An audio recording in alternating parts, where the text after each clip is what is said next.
అఖిల భువనదీపం భక్తచిత్తాభ్యసూర్యం సురగుణమనుసేవ్యం తత్వమస్యాదిలక్ష్యం హరిహరసుతమీశం తారక బ్రహ్మరూపం శబరిగిరినివాసం భావయే భూతనాదం మత్తమాతంగగమనం కారుణ్యామృతపూజితం సర్వవిఘ్నహరం దేవం శాస్త్రారం ప్రణమామ్యహం.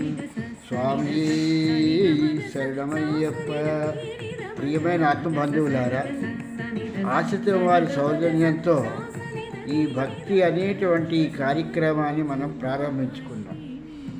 ఈ ప్రారంభించుకున్నటువంటి ఈ కార్యక్రమంలో కథలను కాకుండా కథలలో ఉన్నటువంటి అంతర్భాగాలని మనం విపులీకరించుకొని మనం దాని లోతులు కొంతవరకైనా వెళ్ళాము అనేటువంటి కార్యక్రమంలో ఈ యొక్క భక్తి అనేటువంటి దానితో ప్రారంభించడం జరిగింది.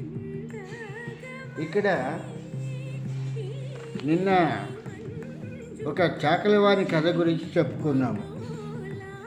ఇక్కడ కృష్ణశతకకర్త రాస్తారు, ఓ పుండరీకలోచన, ఓ పురుషోత్తమ, ముకుంద, ఓ గోవింద, ఓ పురసంహార మిత్రుడ, ఓ పుణ్యుడ, నన్ను బ్రోమో హరికృష్ణ అని చెప్పేసని ఈ యొక్క కృష్ణశతకకర్త రాస్తున్నారు.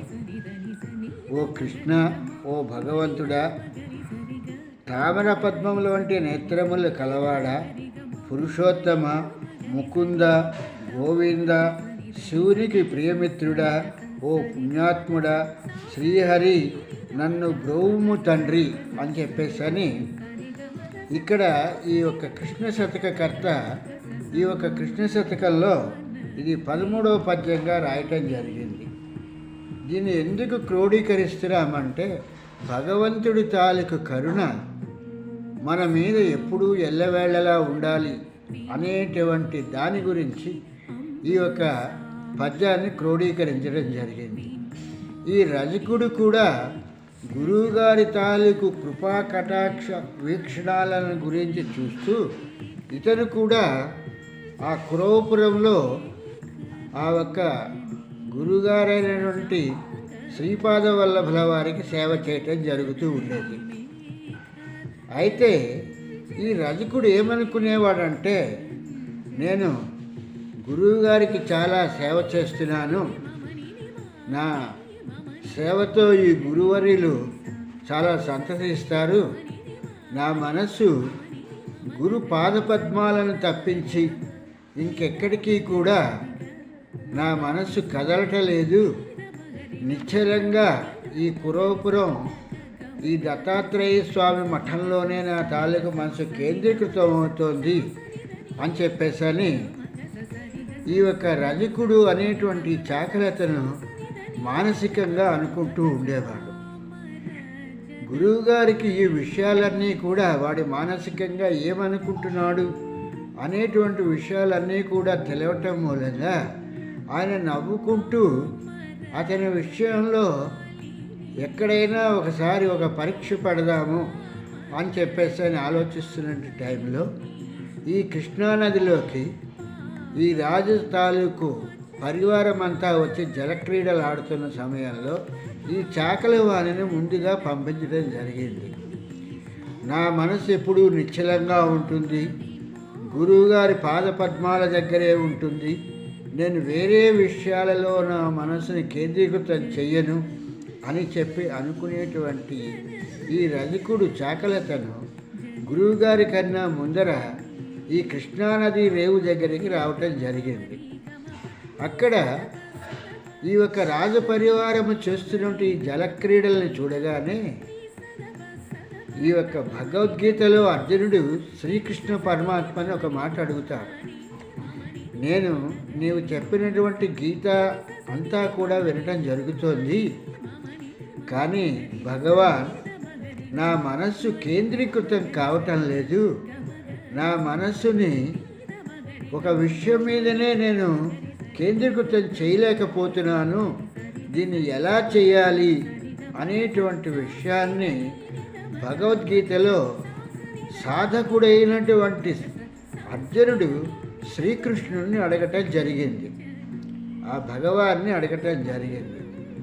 అప్పుడు ఆ భగవానుడు చెప్పారు, ఎట్టివారికైనా కూడా, యోగులకైనా కూడా మనస్సుని స్థిరముగా ఉంచటము అనేటువంటిది అసంభవమైనటువంటి విషయము. మనస్సు అనేటువంటిది ప్రకృతి మూలంగా వస్తుంది.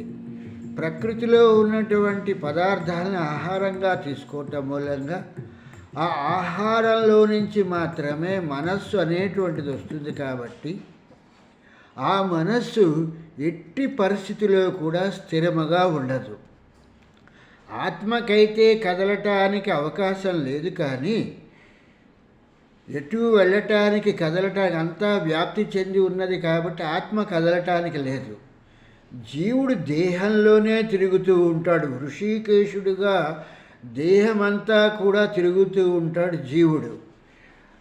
అటువంటి పరిస్థితిలో ఈ మనస్సు అనేటువంటిది చూసినటువంటి ఏవైతే ఇంద్రియముల ద్వారా చూసిందో ఆ చూసినటువంటి వస్తువుల మీదకి ఈ యొక్క మనస్సు ఎప్పుడూ నిరంతరము వెళ్తూనే ఉంటుంది. ఈ ఇంద్రియాలని నిగ్రహించలేనంతసేపు కూడా ఈ మనస్సు అంత త్వరగా స్వాధీనంలోకి రాదు. మనస్సు, ఈ ప్రాణము, ఈ యొక్క జీవుడు, ఆత్మ కూడా వెళ్ళిపోయిన తర్వాత ఆత్మ పరమాత్మలోకి వెళ్ళిపోతుంది. జీవుడు బ్రహ్మ దగ్గరికి వెళ్ళిపోతాడు. ప్రాణం ప్రకృతిలో వృక్షాల్లోకి వెళ్ళిపోతుంది. ఈ మనస్సు ప్రకృతిలో సూక్ష్మ రూపంలో ఉండిపోతుంది. ఇది మళ్ళీ దేహాన్ని తీసుకుని ఈ జీవుడు వచ్చినప్పుడు ఆ దేహంలోకి ఆహారం అనేటువంటి ఆ ఒక్క మొదటిసారిగా ఆ తల్లి ఇచ్చేటువంటి చనుబాలుతోనే ఇది దేహంలోకి ప్రవేశించడం జరుగుతుంది ఈ మనస్సు. అప్పటి నుంచి కూడా ఆ ఒక్క మనస్సు పరిపరి విధాలుగా పరిభ్రమించుచుండటం జరుగుతూ ఉంటుంది. శిశువుగా ఉంటున్నంతసేపు ఆ మనస్సు అది పరిభ్రమిస్తున్నప్పుడు ఆ శిశువు కాళ్ళు చేతులు ఆడిస్తూ అటు ఇటు తిరుగుతూ ఉంటే మా అబ్బాయి నన్ను చూసే నవ్వుతున్నాడు, మా అమ్మాయి నన్ను గుర్తుపడుతోంది అనేటువంటి స్థితిలో వీళ్ళు అనుకుంటారు. కానీ వీళ్ళని ఎవరినీ కూడా గుర్తుపట్టట్లేదు. అది మనస్సు పూర్వం తను చూసినటువంటివి ఏవైతే ఉన్నాయో వాటిని వెతుకులాడటంలో అది నిరంతరము కూడా శ్రమిస్తోంది అన్నటువంటి విషయాన్ని వీళ్ళు మర్చిపోతున్నారు.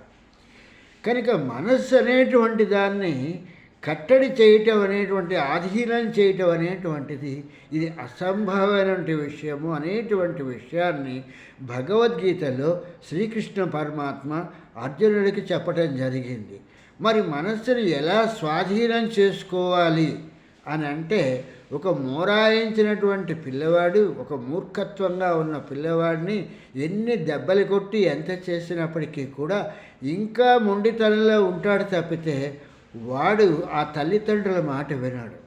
అందుకని తల్లిదండ్రులే ఒక మెట్టు దిగి ఆ పిల్లవాడిని బుజ్జగించి, నువ్వు స్కూల్కి వెళ్ళొస్తే ఇవాళ నిన్ను సినిమాకి తీసుకెళ్తాము, లేకపోతే ఇవాళ నీకు కావాల్సిన వస్తువు నువ్వు తొక్కుకోవడానికి సైకిల్ కొని పెడతాము అని ఎలాగైతే ఆ పిల్లవాడిని బుజ్జగించి వాడిని తమ ఆధీనంలోకి తీసుకుంటారో, అలాగే ఇక్కడ బుద్ధి అనేటువంటిది ఈ యొక్క మనసుని తన ఆధీనంలోకి తీసుకోవటానికి చాలా నెమ్మదిగా ప్రయత్నించాలి తప్పితే మనస్సు మీద ఏ విధమైనటువంటి బలప్రయోగం చేసినప్పటికీ కూడా అది మాట వినదు కాక వినదు.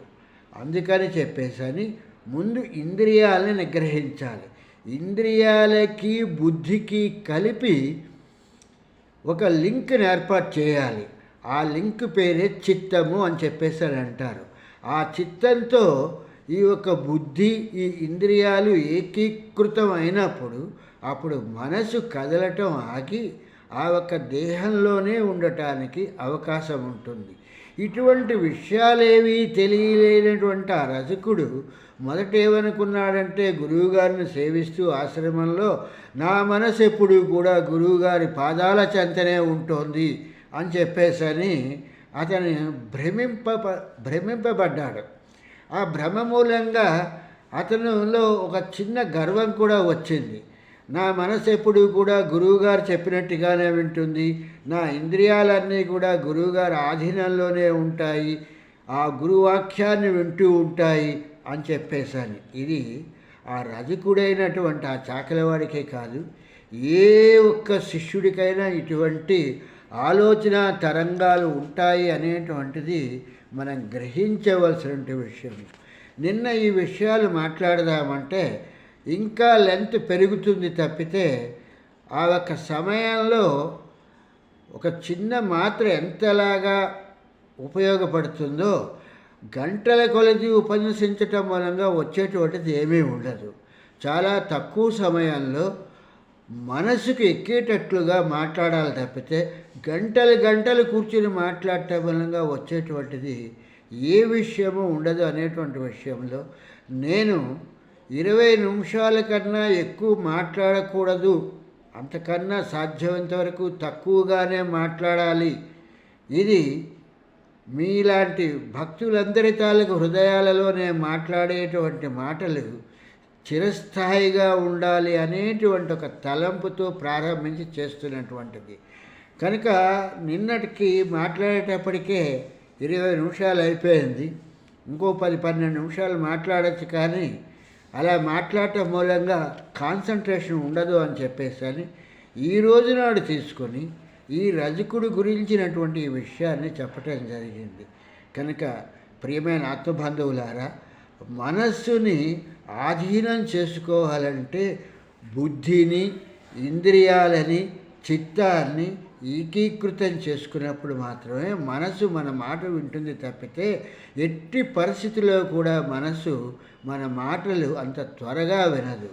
కనుక అది చూసినటువంటి వస్తువులను ఏం చూస్తుందో, మనుషులను చూస్తుందో, ప్రదేశాలను చూస్తుందో అక్కడికి వెళ్తుంది. ముందు వెళ్ళనియాలి, వెళ్ళటాన్ని ఎవరు కూడా ఆపకూడదు.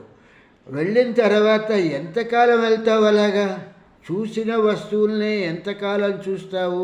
దాని మూలంగా నువ్వు నేర్చుకునేటువంటిది ఏమిటి అని చెప్పని బుద్ధి మనస్సుని అడిగినప్పుడు అప్పుడు మనస్సు మన ఆధీనంలోకి వచ్చి ఒక జపము అనేటువంటి దానితో కానీ, ఒక ధ్యానం అనేటువంటి దానితో కానీ అది మన తాలూకు అంటే బుద్ధి తాలూకు ఆధీనంలోకి వస్తుంది అనేటువంటి విషయాన్ని గ్రహించవలసినటువంటి ముఖ్యమైనటువంటి విషయము.